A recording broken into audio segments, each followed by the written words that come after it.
خب دوستان عزیز من، کسانی که مشهد تشریف میارین جهت زیارت، حتما از همه اماکن تاریخی مشهد بازدید کنید. تو خیابون نواب مشهد ما خونه داروغه رو داریم و خونه توکلی. تو خیابون امام خمینی تقاطع سرای دارای خونه حاج حسین ملک رو داریم و چسبیده به حرم امام رضا از تو خیابان شیرازی حمام مهدی قلیبک یا همون حمام شاه رو داریم.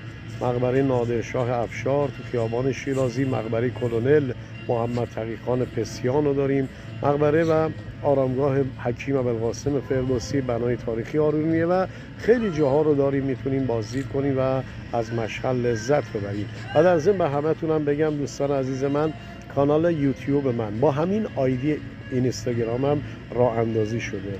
یعنی اینی که شما اگر با همین آیدی اینستا rahimi.iran 051 رو بزنین، میتونین از کانال یوتیوب منم استفاده کنین و لذت ببرید. همتون رو دوست دارم. دم همتون گرم. پاینده ایران.